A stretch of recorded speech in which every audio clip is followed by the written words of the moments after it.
So hello guys, welcome back to my new video. I hope आप सब बढ़िया होंगे। सो भाई आपको दिख रही होगी आज मेरे सामने गोरिल्ला 450 जो कि आती है हमारी रॉयल इनफील्ड की तरफ से। तो आज हम इसका ओनरशिप रिव्यू लेंगे। तो मैं आपको मिलाता हूँ इनके ओनर से जो कि हैं हमारे तरुण भाई। आ जाओ तरुण भाई। सो भाई हेलो, कैसे हो आप? कैसे हो भव्य भाई? बढ़िया। तो मैं आपसे सबसे पहले क्वेश्चन पूछूंगा कि आपने मतलब इसके बारे में आपको पता कैसे चला है, क्योंकि अभी नई नई आई है। हाँ, तो वैसे मैं बाइकों का शौक़ रखता नहीं हूँ, मैं वैसे गाड़ियों का शौक़ रखता हूँ। अच्छा। और मेरे को मेरी फैमिली ने कहा कि भाई नोएडा जैसे सिटी में रहते हो तो तुम बाइक ही राइड करो कार को छोड़ के। तो मैं पहले आपको बता दूं, तो जो हमारे भाई हैं वो गुजरात से हैं, तो यहाँ कॉलेज के पर्पस से आए हैं यहाँ पे। हाँ, है ना? तो अब आगे बताओ। तो मेरे को वैसे बाइकों का इतना नॉलेज नहीं था और यूट्यूब पे मैंने देखा काफ़ी बाइक वीडियोस, तो मेरे को समझ में नहीं आ रहा था कौन सी बाइक लेनी चाहिए। तो मेरा रूममेट है जो बाइकर है, तो मैंने उसको अपना बजट बताया और मैंने बताया मेरे को ऐसी बाइक चाहिए। मेरे को थोड़ी स्पोर्टी लुक में बाइक नहीं चाहिए थी, मेरे को थोड़ा रेट्रो और थोड़ा जो भगाने के हिसाब से और जो मतलब बहुत ज़्यादा अट्रैक्टिव लगे।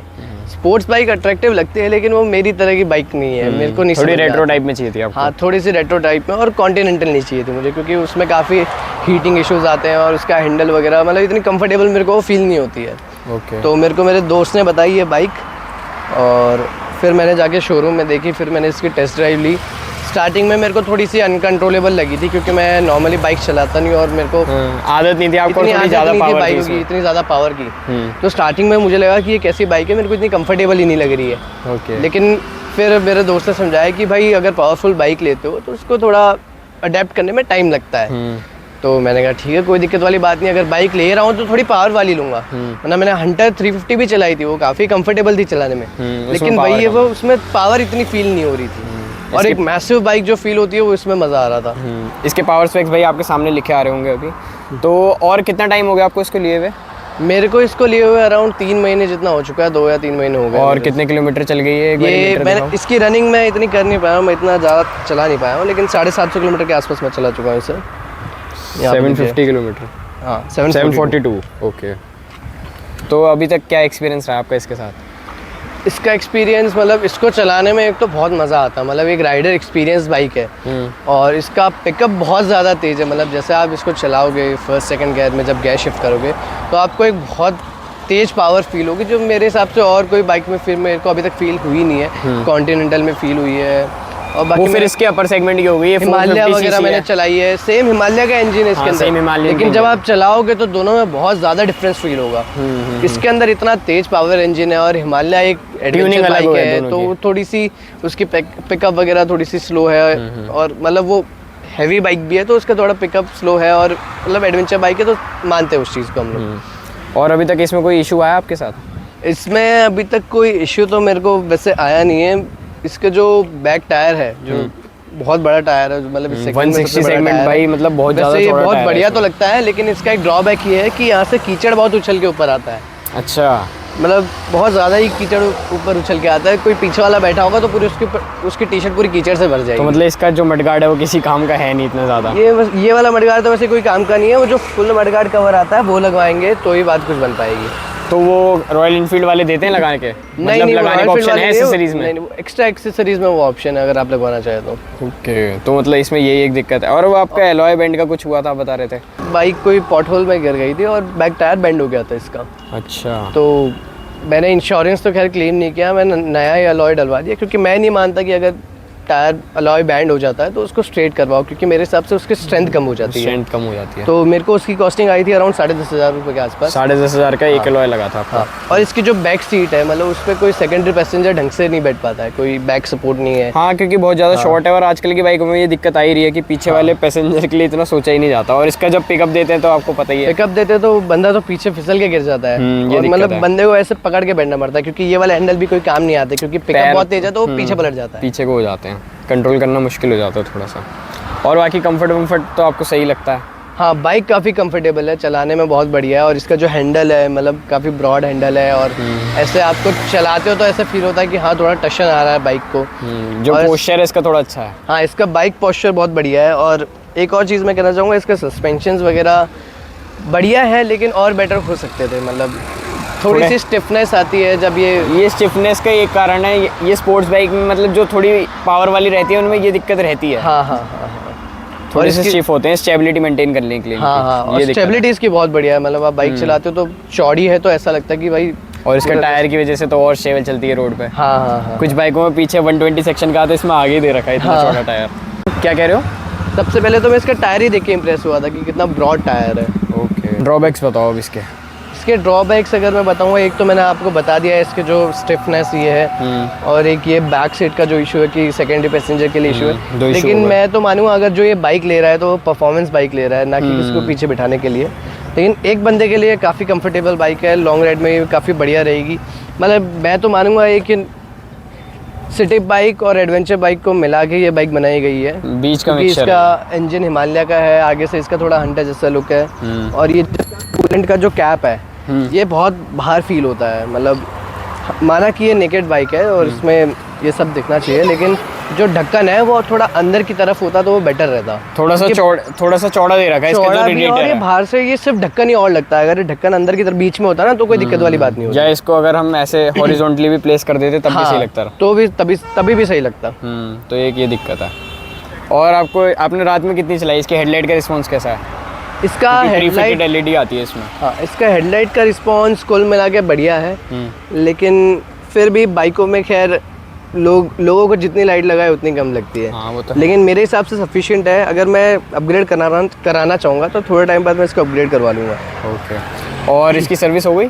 हाँ, इसकी पहली सर्विस हो चुकी है। 500 किलोमीटर पे इसकी पहली सर्विस होती है। 500 किलोमीटर पे पहली सर्विस। तो उसमें इंजन ऑयल चेंज हुआ था? हाँ, उसमें इंजन ऑयल चेंज हुआ था, लुब्रिकेंट लगा था चेन के ऊपर। टोटल 1500 रुपये की इसके अंदर कॉस्टिंग आई थी। 1500 की फर्स्ट सर्विस थी, जिसमें लेबर नहीं होती पहले। इसमें लेबर नहीं होती, लेबर चार्जेस फ्री होते हैं। लेबर चार्जेस फ्री होते हैं। तो एक्सपीरियंस कैसा लगा? एक और ड्रॉबैक मैं बताऊंगा इसके अंदर, जो इसके जो ये साइड मिरर हैं, ये थोड़े मेरे को चीप क्वालिटी के फील होते हैं। जैसे बाइक थोड़ी सी स्पीड में होती है, थोड़ी सी तेज होती है, तो ये बेंड हो जाते हैं, ऐसे अंदर हो जाते हैं।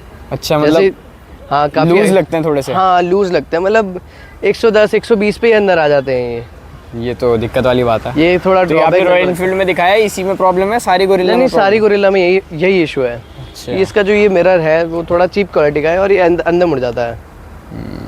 और मैं ये कह रहा था आपसे, रॉयल एनफील्ड का एक्सपीरियंस कैसा लगा? मतलब सर्विस सही से डील कर रहे थे वो क्या था?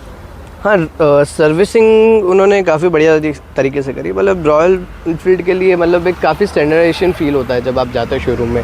वो मतलब उन्हें अपनी बाइक पे पूरा कॉन्फिडेंस है, वो कोई आपको कोई डिस्काउंट नहीं देंगे बाइक में।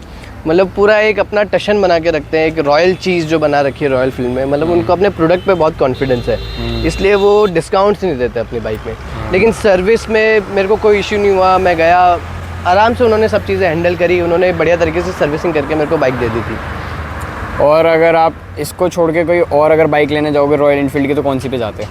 इसको छोड़ के अगर मैं रॉयल एनफील्ड की कोई और बाइक लेना चाहूँगा, या कोई और कंपनी की भी? कोई और कंपनी की वैसे मेरे को जावा बॉबर जो है, मेरे को उसका लुक काफ़ी बढ़िया लगता है, लेकिन थोड़ा मेरे को उसमें पावर कम फील होता है क्योंकि उसमें 250 सीसी का ही इंजन आता है। नहीं, 350 है, 334 सीसी का इंजन है, पर इससे पावर तो कम ही है ऑफ कोर्स। इससे तो पावर कम है, और मतलब उसका मेरे को लुक अच्छा लगता है। वो अगर सिंगल सीटर बाइक चाहिए तो मेरे को बहुत बढ़िया लगती है। और अगर दूसरी बाइक अगर मेरे को बात करो तो अगर थोड़ी एडवेंचर बाइक चाहिए तो मैं हिमालय पे ही जाऊँगा। बाकी और कोई बाइक मुझे इतनी बढ़िया नहीं लगती। इसकी रेंज में भी काफ़ी बाइक थी। ये आपको कितने की पड़ी? ये मेरे को 312 की पड़ी थी। 312 की ऑन रोड? हाँ, ऑन रोड। ओके। जावा की थी, ट्रायम की थी, तो मैंने देखी कि भाई वो नॉर्मल की आती है, स्पीड 400 साइज की दिखती है वो। लेकिन इसका जो टैंक है वो काफी ब्रॉड है, मतलब इसकी टैंक बाइक थोड़ी चौड़ी फील होती है। इसकी टैंक की लुक ऊपर से फ्लैट दे रखी है, जिसकी वजह से ब्रॉड सा लगता है बहुत ज्यादा। हाँ, ये वाली लुक इसकी बहुत ब्रॉड है। इसमें हुआ था जब मैंने शोरूम से लिया था, वडोदरा के शोरूम से गुजरात में, तो यहाँ से मेरे को डेंटेड पीस मिला था। उन्होंने डेंटेड पीस डिलीवर किया था। ओके, टैंक में डेंट था? हाँ, टैंक में डेंट था, लेकिन वो शोरूम वालों ने अच्छे से कोऑपरेट किया और 4 दिन के अंदर मेरे को एक और नई बाइक मंगा के देती थी, सब कुछ पेपर वगैरह चेंज करा के। ओके। हाँ, नई बाइक डिलीवरी मैं उस दिन ले ही रहा था, उसी दिन मैंने वो पर्दा उठाया और मैंने वो बड़ा सा डेंट देखा था। ओके। तो उन्होंने 4 दिन के अंदर मेरे लिए एक और बाइक मंगा के मेरे को सब कुछ पेपर वर्क चेंज करा के दिया था। ओके, तो मतलब ओवरऑल एक्सपीरियंस आपका अच्छा रहा बाइक के साथ? ओवरऑल एक्सपीरियंस बढ़िया रहा, और रॉयल एनफील्ड की सर्विस और कस्टमर सपोर्ट भी मेरे को काफ़ी बढ़िया लगा।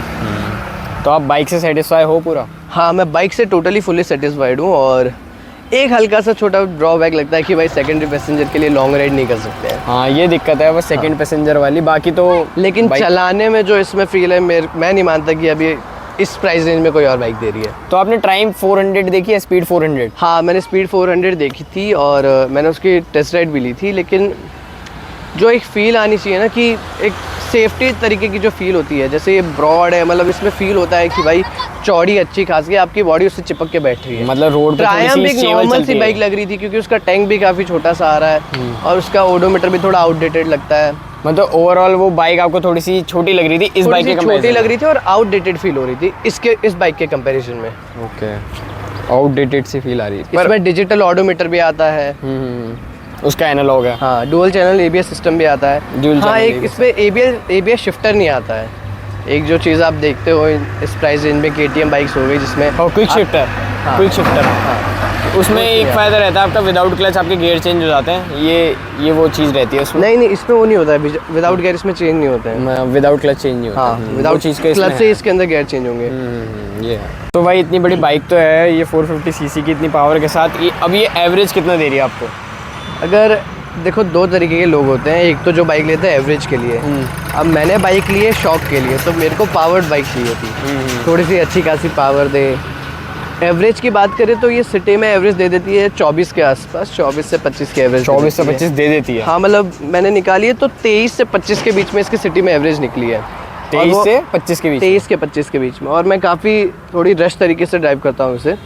और अगर हाईवे पे बात करूँ तो ये अराउंड 28 के आसपास माइलेज दे देती है, लेकिन 30 से ऊपर नहीं जाएगी इसके माइलेज, मैक्स टू मैक्स 29 पे रुक जाएगी। हाँ, इतनी पावर होने के बाद और इसका इंजन भी हीट तो करता ही है, और ऑब्वियसली वो करेगा ही क्योंकि 450 सीसी का इंजन है इसके अंदर, इसलिए। और एक कॉन्टिनेंटल भी मेरे पास ऑप्शन था, लेकिन मेन रीज़न उसका ये भी था कि उसका इंजन बहुत ज़्यादा हीट होता है, और उसका जो ये हैंडल है, ड्राइविंग हैंडल जो उसमें लिक्विड कूलिंग भी नहीं आती, उसमें ऑयल कूलिंग आती है। इसमें पहली बार ये रॉयल इनफील्ड की कोई बाइक है जिसमें लिक्विड कूलिंग आई है। हाँ, वही सबसे बढ़िया रेडिएटर अभी तक रॉयल इनफील्ड ने इसमें ही दिया है, उसका कॉन्टिनेंटल का बड़ा छोटा सा रेडिएटर है। हाँ, ये चीज़। और उसका थोड़ा हैंडल भी इतना मतलब वॉबल करता है 120 के बाद, उसमें वॉबल्स हाथ दुखने लग जाता है। इसका हैंडल काफ़ी कंफर्टेबल है।